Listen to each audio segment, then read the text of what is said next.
वो सरकार जो नीतियां बना रही है वो गरीबों के लिए नहीं बना रही है, किसानों के लिए, नौजवानों के लिए नहीं बना रही है। उसकी जो नीतियां हैं सब बड़े बड़े खरबपतियों के लिए बन रही है। और इस तरफ आज एक ऐसी राजनीति जिसमें एक ही बड़ा नेता है, अहंकारी है, जहां जब भी आप उसको देखते हो तो या तो बड़े बड़े सेठों के साथ होता है या फिर बड़े बड़े नेताओं के साथ या किसी विश्व प्रसिद्ध नेता के साथ, लेकिन आपके बीच नहीं आते। बहुत समय से इंतजार कर रहे हैं, अंधेरा हो गया। हाँ, अब क्या करें, रास्ते में भी लोग रोकते हैं ना, वो भी बात करना चाह रहे हैं, मिलना चाह रहे हैं, तो समय लग जाता है रुकते रुकते। तो ज्यादा कष्ट नहीं दूंगी। इस चुनाव में यहाँ से उम्मीदवार राहुल भैया है, मेरे बड़े भैया हैं, और आप माता जी को जानती हैं अच्छी तरह से।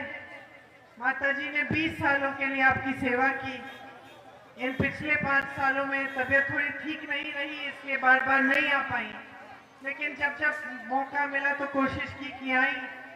और जब आ नहीं पाई तो आपके बारे में पूछा कि क्या कैसी समस्याएं हैं, क्या है, और प्रतिनिधियों को हमेशा भेजा आपकी समस्याओं को हल करने के लिए, आपको मदद करने के लिए। आपका और मेरे परिवार का पुराना रिश्ता है, मेरे ख्याल से अब 4 या 5 पीढ़ियों का रिश्ता है। मेरे परदादा यहाँ आए थे किसान आंदोलन की तरफ के समय, और तब से आज तक ये सेवा का सिलसिला जारी रहा है, निरंतर रहा है।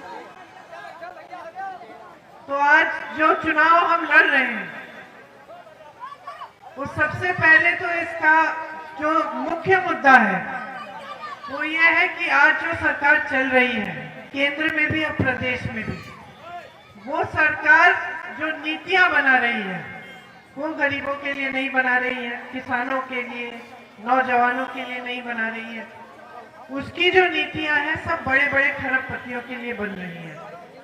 और ये जो बड़े बड़े खरबपति हैं, इनको देश की पूरी संपत्ति भी सौंपी जा रही है।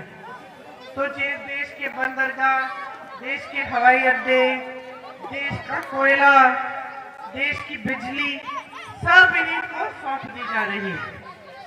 तो 10 सालों में आपने क्या देखा कि आप टीवी चलाएंगे या फोन पे वीडियो देखेंगे तो आपको पता चलेगा कि अर्थव्यवस्था बड़ी मजबूती से आगे चल रही है, देश बहुत फूल रहा है, फल रहा है, लेकिन अपने जीवन में आप ये परिवर्तन नहीं देख रहे हैं। अपने जीवन में आप तो यही देख रहे हैं कि मुश्किलें बढ़ रही हैं, महंगाई बढ़ रही है, बेरोजगारी बढ़ रही है, किसानों की समस्याएं बढ़ रही हैं। तो ये सब आप देख रहे हैं। एक तरफ आपको बड़े बड़े सपने दिखाई जाते हैं, बताया जाता है कि मोदी जी जैसा नेता कभी हुआ ही नहीं है, कि जो 10 सालों में हुआ है वो 70 सालों में नहीं हुआ। ये सारी बातें बताई जाती हैं। दूसरी तरफ 10 सालों में किसानों की मुश्किलें बढ़ी, श्रमिकों की मुश्किलें बढ़ी, महिलाओं की मुश्किलें बढ़ी, नौजवानों की मुश्किलें बढ़ी। तो आज परिस्थितियां जैसी हैं, उसमें गंभीरता को से आपको समझना पड़ेगा कि जो वोट आप देने जा रहे हैं वो किसके पक्ष में जा रहा है। भाजपा की सरकार ने आपको 10 सालों में दिखा दिया, आपकी बात ही नहीं करते। मोदी जी जब प्रचार के लिए आते हैं या बड़े बड़े नेता आते हैं भाजपा के, तो आपसे आपकी जो समस्याएं हैं उसके बारे में बात नहीं करते। वो धर्म की बात करेंगे, वो बोलेंगे कि भगवान का नाम लेके आप भाजपा को वोट दे दो, दुर्दुरिया में आ जाएंगे, बोलेंगे कि आप शपथ लो, भगवान के नाम से शपथ लो कि आप भाजपा को वोट देंगे। तो धर्म के आधार पर आपका वोट मांगते हैं। तो ये क्यों हो रहा है? ये तो तभी होगा जब काम के आधार पर वोट नहीं मांग सकते, क्योंकि काम किया नहीं है। बेरोजगारी आज 45 सालों में सबसे ज्यादा है। 70 करोड़ लोग आज देश में बेरोजगार हैं। 30 लाख सरकारी पद खाली पड़े हैं। तमाम नौजवान शिक्षित हैं, बीएससी की है, बीए की है, कुछ किया है, बीटेक किया है, लेकिन रोजगार नहीं मिला है। परीक्षा देते हो, पेपर लीक होता है और संकट बढ़ते हैं। दूसरी तरफ आपका परिवार दुनिया भर की मेहनत करके आपको पढ़ाने लिखाने के लिए पैसे इकट्ठे करते हैं, चाहते कि आपका भविष्य मजबूत बने, लेकिन आगे भविष्य में कुछ दिख नहीं रहा है। जहां जहां स्थायी रोजगार मिलता था, जैसे सरकारी कंपनियां, वो तो अपने बड़े बड़े खरबपतियों को सौंपने के चक्कर में है, तो वहां से भी आपको स्थायी रोजगार नहीं मिलेगा, वो भी निजी हो जाएंगी। निजीकरण में आरक्षण भी नहीं मिलते। तो जिस तरफ आप देखें, आपको कमजोर करने का प्रयास हुआ है। दूसरी तरफ बड़े बड़े उद्योगपति इस तरह की शादियां कर रहे हैं कि आप सपने में नहीं सोच सकते। उनके लिए हर सुविधा है, उनके लिए लाखों करोड़ के कर्ज माफ है। किसान 10,000 रुपए के लिए, 50,000 रुपए के लिए आत्महत्या कर रहा है। रोजगार की स्कीम लाए तो अग्निवीर जैसी लाए, जिसमें 4 साल आप सेना में भर्ती होंगे, बाकी वापस आके फिर से बेरोजगार हो जाओगे। तो समझने की बात यह है कि जो राजनीतिक परंपरा आपने रायबरेली में शुरू की 100 साल पहले, वो क्या परंपरा थी? वो लोकतंत्र को के लिए लड़ने की परंपरा थी, आजादी के लिए लड़ने की परंपरा थी। और उसके तहत चाहे आपके सांसद प्रधानमंत्री होते, जब इंदिरा जी थी, तब भी आपके घरों में आती, आपकी समस्याओं को सुनती, आपसे बातचीत करती, समझती कि आपके लिए किस तरह की नीति बननी चाहिए आपको आगे बढ़ाने के लिए। और इस तरफ आज एक ऐसी राजनीति जिसमें एक ही बड़ा नेता है, अहंकारी है, जहां जब भी आप उसको देखते हो तो या तो बड़े बड़े सेठों के साथ होता है, या फिर बड़े बड़े नेताओं के साथ, या किसी विश्व प्रसिद्ध नेता के साथ, लेकिन आपके बीच नहीं आते। आपके बीच नहीं आते, आपके घरों में नहीं आते। वाराणसी नरेंद्र मोदी जी का संसदीय क्षेत्र है, उन्होंने कोई ऐसा मिसाल नहीं डाला जैसे इंदिरा जी ने डाला था। किसी के घर में नहीं जाते, उनको ये समझ नहीं है कि वहां के लोगों की क्या समस्याएं हैं। आपकी तो दूर ही है, कट गए हैं जनता से। कोई सलाहकार भी नहीं बताएगा उनको कि जनता कितने संकट में है, क्योंकि सलाहकार भी उनसे डरने लगे हैं। तो स्थिति ये है कि अगर 5 साल और इनकी सरकार आई तो आप क्या उम्मीद रख सकते हो? आपको कहा गया था कि 2 करोड़ रोजगार दिए जाएंगे, काला धन सारा हिंदुस्तान में आ जाएगा वापस, और उसमें से 15-15 लाख आपके खातों में जाएंगे। आपको कहा गया था कि खेती किसानी से आपकी आमदनी 2 गुनी हो जाएगी। क्या हुआ? 10 साल बीत गए, आपको आज भी वही चीजें कही जा रही हैं। आपको आज भी विकसित भारत का सपना दिखाया जा रहा है, लेकिन 10 सालों में भारत को विकसित करने के लिए कुछ काम नहीं हुआ। आप टीवी देखते हैं तो जरूर आपको दिखती हैं बड़ी बड़ी इमारतें, बड़ी फैंसी ट्रेनें, आपको बहुत ऐसी चीजें दिखती हैं जो आपके जीवन में नहीं उतरी। तो आप कैसे समझेंगे? मेरा एक ही आग्रह है कि आप अपने जीवन के अनुभव को देखो। अपने जीवन में क्या मुश्किलें हैं? क्या अपने जीवन में तरक्की आई है मोदी जी की सरकार से? क्या बच्चों को रोजगार मिला? क्या जो बच्चों की पाठशाला है गांव में, उसमें कोई नई सुविधाएं मिली? क्या पानी मिल रहा है? क्या आप दुकान जाती है कुछ खरीद पा रही हैं? मिट्टी की तेल क्यों नहीं मिल रही है? चीनी क्यों नहीं मिल रही है? आप अपने जीवन की सच्चाई को समझें और ये समझें कि सरकार इससे कट चुकी है और वो चाहते हैं कि चुनाव धर्म के आधार पर लड़े जाए। चुनाव जाति के आधार पर लड़े जाए, क्योंकि अगर धर्म के आधार पर चुनाव लड़ा जाता है तो नेता की जवाबदेही नहीं होती।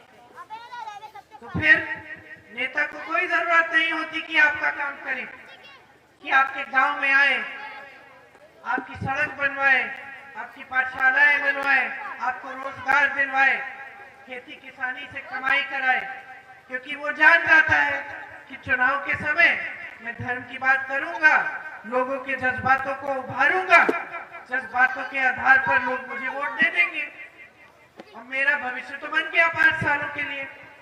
लेकिन जनता के भविष्य का क्या होगा? नुकसान किसका होगा? समाज में फूट फैलाने से किसी नेता का नुकसान होता है? कभी नहीं। नेता तो उसको उस नुकसान से अपनी सत्ता बनाता है। नेता का नुकसान तब होता है जब जनता जागरूक होती है। इसलिए आपको आगे बढ़ाने की नीतियां नहीं लाते, आपको 5 किलो राशन देने की नीति लाते हैं, जिससे आपको 5 किलो राशन पकड़ा देंगे, आप हमेशा के लिए उसी 5 किलो राशन पे निर्भर रहेंगे। अगर मैं आपसे आज कहूं, आप नौजवान हैं, आप सुन रहे हैं मेरा भाषण, कि भाई या तो मैं तुमको हर महीने 5 किलो का राशन पकड़ा दूं या फिर तुम्हें एक रोजगार दूं, तो तुम क्या चुनोगे? रोजगार चुनोगे। क्यों? क्योंकि रोजगार से तुम्हारा भविष्य बनेगा। 5 किलो राशन से जितना पेट भरेगा, उसके बाद फिर से आपको उसी राशन की कतार में खड़ा होना पड़ेगा।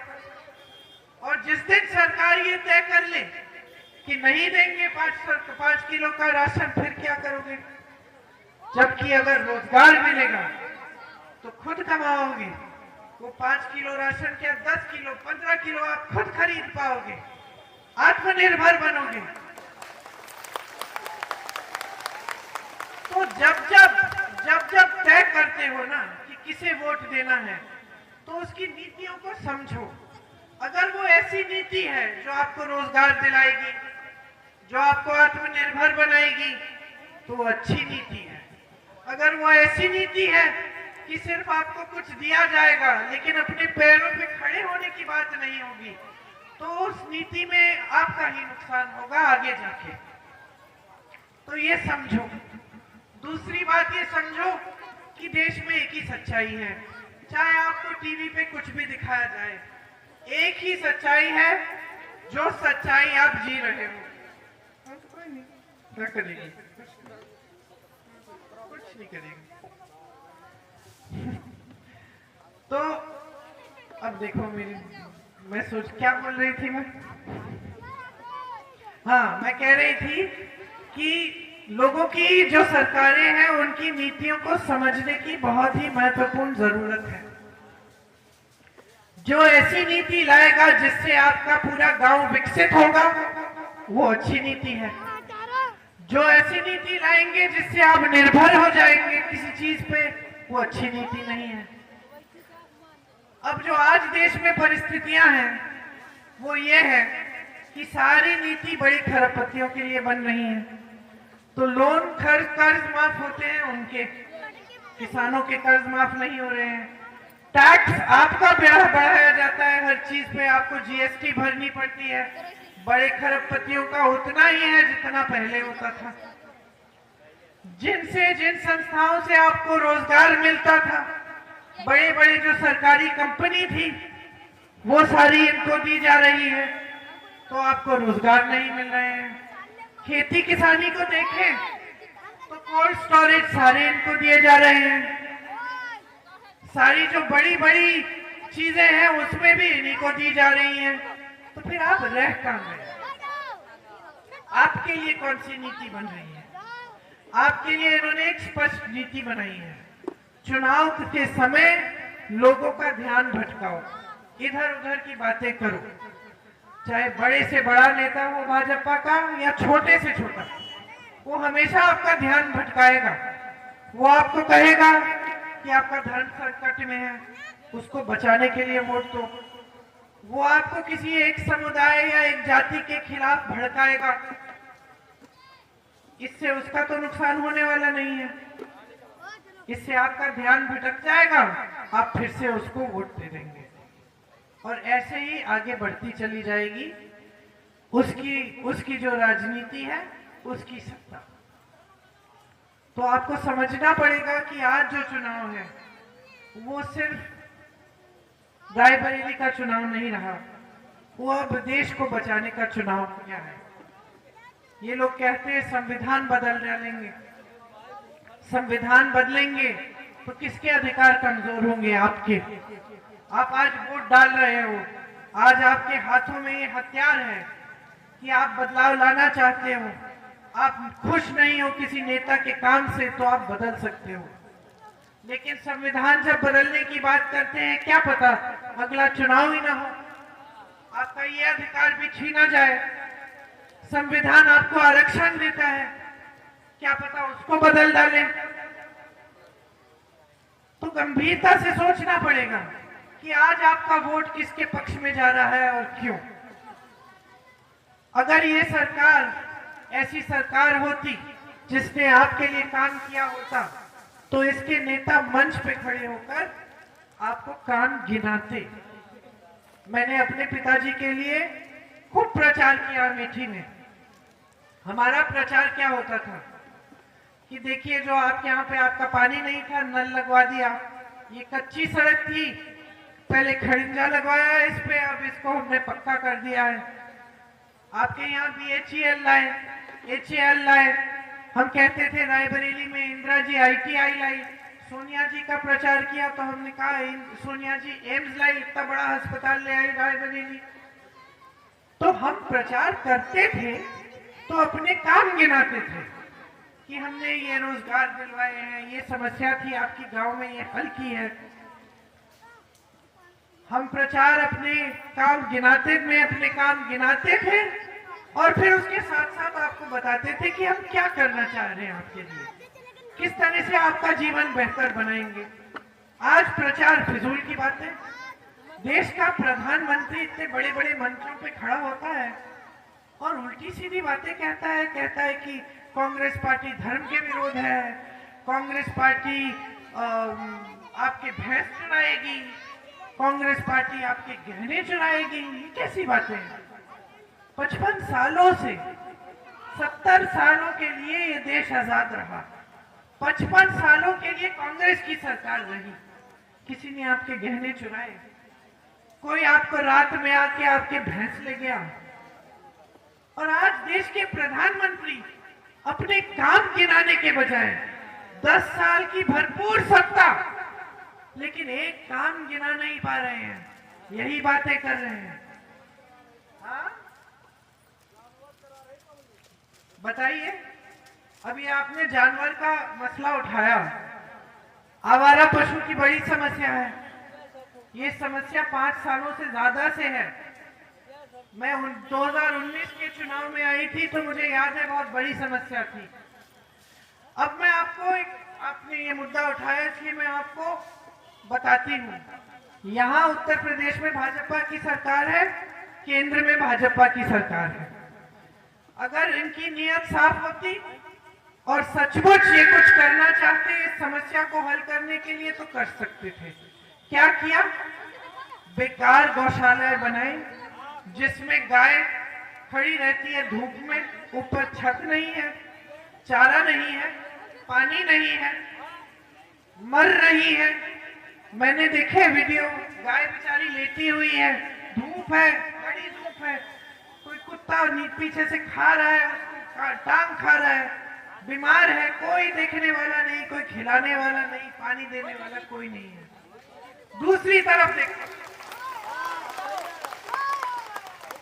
और ये बात ना मैं 5 सालों से कह रही हूँ। ये बात नहीं है कि सरकार को नहीं मालूम कि इतनी बड़ी समस्या है कि रात में आपको पहरेदारी करनी। यहाँ से जाओगे आप खेत में जाओगे, घर नहीं जाओगे सोने के लिए, मैं जानती हूँ, खेत में जाओगे पहरेदारी करने के लिए। सरकार जान रही है कि इतनी बड़ी समस्या है, कुछ नहीं कर रही है। दूसरी तरफ छत्तीसगढ़ में कांग्रेस की प्रदेश सरकार थी 5 सालों के लिए, वहां ये बहुत बड़ी समस्या थी। वहां की सरकार ने क्या किया? सबसे पहले तो गौशालाओं को मजबूत बनाया। गौशालाओं में सारी सुविधाएं दी और महिलाओं को रोजगार भी दिया। तो वहां से जो दूध बनता था उसको बिकवाया, महिलाओं को तमाम ऐसी चीजें सिखाई जो गोबर से बन सकती थी, जो जानवर का जो दूध है उसके बन सकती थी। ऐसी महिलाएं थी जिनसे मैं खुद मिली हूँ, जिन्होंने मुझे कहा कि गौशाला में काम करके 60-70 हजार रुपए का उनका की आमदनी बन गई। फिर क्या किया, सरकार ने कहा कि ठीक है ये समस्या बहुत बड़ी है, सरकार आपसे गोबर खरीदेगी। इससे क्या हुआ, जनता खुश हो गई। जनता ने कहा चलो अगर गोबर खरीद ही रहे हैं तो हम पशु को आवारा नहीं छोड़ेंगे, हम उसको रख लेंगे। तो वो रखना शुरू किए। तो जो पशु बीमार भी हो रहा था या बुजुर्ग हो रहा था उसको रखा, उसकी गोबर सरकार ने खरीदी। गोबर खरीद के गोबर से गोबर गैस बना के सबको दिलवाई। आपकी आमदनी भी हो गई, पशु आवारा नहीं रहा, गौशालाएं अच्छी बन गई। जो धर्म ने सिखाया है कि गौ माता का देखभाल करो, वो भी बात हो गई। यहाँ ये लोग धर्म की बात करते हैं, गौ माता की बात करते हैं, फिर इस तरह के गौशाला बनाते हैं। फिर आवारा पशु सब जगह घूम रहा है, खेत चल रहा है और कोई समस्या को सुलझाने के लिए नहीं आगे आ रहा। तो ये एक आपने बहुत अच्छा मुद्दा उठाया जिससे मैं आपको दिखा पाई कि एक सरकार जिसकी नियत और नीति दोनों सही नहीं है और उसका नतीजा आप भुगत रहे हो, और दूसरा कांग्रेस की जो छत्तीसगढ़ की सरकार थी जिसकी नियत भी ठीक थी और नीति भी ठीक थी, उससे वही समस्या जिससे आप जूझ रहे हैं वही समस्या थी, लेकिन उसका ऐसा समाधान किया कि आपने कमा भी लिया। तो बात समझो कि जिसने 55 सालों के लिए ये देश चलाया, अनुभव होता है, समझ होती है, जनता का आदर होता है कि जनता ने सब कुछ दिया, जनता के बीच जाते हैं तो जनता से ही नीतियां बनती हैं। तो आपके जो उम्मीदवार हैं मेरे बड़े भाई राहुल जी, उनका मन ऐसा ही है, वो यही सोचते हैं। इसीलिए ये आज इस देश में इकलौते नेता हैं जो 4000 किलोमीटर पैदल चले हैं सिर्फ आपसे मिलकर आपकी समस्याओं को सुनने के लिए। और पैदल चलने के बाद और कन्याकुमारी से कश्मीर तक पैदल चलने के बाद मणिपुर से मुंबई एक और यात्रा निकाली। कुल मिलाकर 8000 किलोमीटर की यात्रा की ताकि आप सबसे मिल सके, आपसे की समस्याएं सुन सकें। और फिर जब वापस दिल्ली आए तो उन्होंने कहा पूरी पार्टी को कि अब हम जो नीतियां बनाएंगे वो नीतियां हम जनता के आधार पर बनाएंगे और हम एक न्याय पत्र निकालेंगे, क्योंकि जनता के साथ इन 10 सालों में बहुत अन्याय हुआ है। वो जो आपके हाथ में है बहन जी, जो आपके हाथ में है वो उस न्याय पत्र का हिस्सा है। उसमें हम कुछ गारंटी दे रहे हैं। वो गारंटी मोटे तौर पे मैं कुछ बता दूंगी, लेकिन आपको अगर और जानकारी चाहिए तो हमारे कार्यकर्ताओं से जरूर पूछना।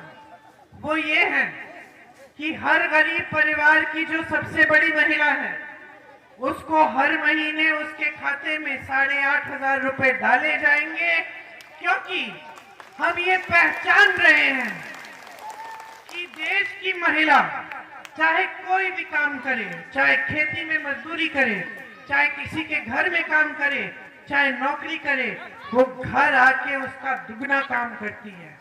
वो कोई भी नौकरी करे, वो घर आके खाना पकाएगी, सफाई करेगी, बच्चों की परवरिश करेगी, बच्चा बीमार है तो उसकी देखभाल करेगी, अगर परिवार में किसी सबको खाना मिला है वो देखेगी, और परिवार के सारे सदस्य जब सो जाएंगे तब अंत में महिला सोएगी।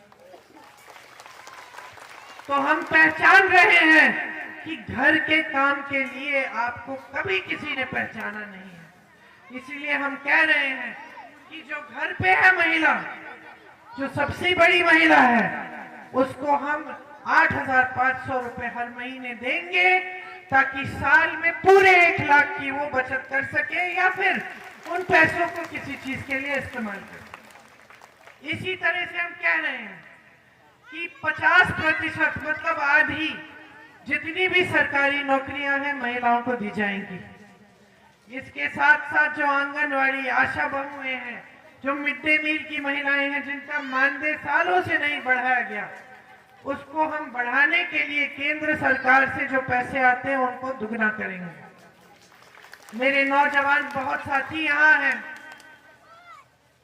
हाँ, बेरोजगारी युवाओं पर भारी लिखा है आपने खुद, तो हमने कहा है कि 30 लाख जो सरकारी पद है उनको हम भरेंगे। 2-5 हजार करोड़ रुपए का फंड बनाएंगे, ताकि अगर आप कोई कारोबार शुरू करना चाहेंगे तो उसके लिए आपको पैसे मिलेंगे। किसानों का कर्ज माफ करेंगे, न्यूनतम समर्थन मूल्य मिलेगा आपको। किसानों के लिए जिन जिन सामानों पे जीएसटी है वो हटाएंगे, ताकि आपको सुविधा मिलेगी।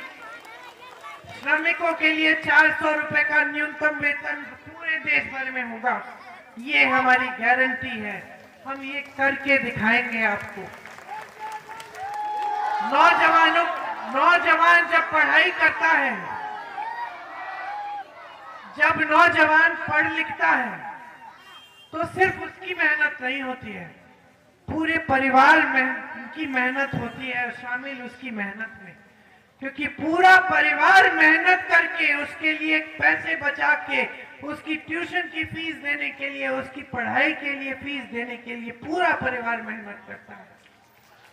इसीलिए हमने तय किया है कि जो स्नातक पास होगा उसके लिए हम एक ऐसा प्रोग्राम लाएंगे जिसको हम अप्रेंटिसशिप कहेंगे, जिसमें एक साल में आपको कम से कम 1 लाख रुपए सालाना आप कमा पाएंगे, जब तक आपकी स्थायी नौकरी नहीं लगेगी। इस अप्रेंटिसशिप में आप सीखेंगे, लेकिन सीखने के लिए आपको वेतन मिलेगा, और इस वेतन का जो न्यूनतम वो है वो 1 लाख रुपए होगा। तो ये सब गारंटी है। राहुल जी एक ऐसे सांसद होंगे जो दिन रात आपके लिए काम करेंगे, आपके बीच आएंगे, आपकी समस्याओं को हल करने का काम करेंगे। मैं उम्मीद रखती हूँ कि उनको भारी से भारी बहुमत से आप जिताएंगे और उनको अपना सांसद बनाएंगे, ताकि देश में बदलाव आए और एक ऐसी सरकार आए जो आपके लिए समर्पित रहे और आपकी सेवा करे। बहुत बहुत धन्यवाद। जय हिंद।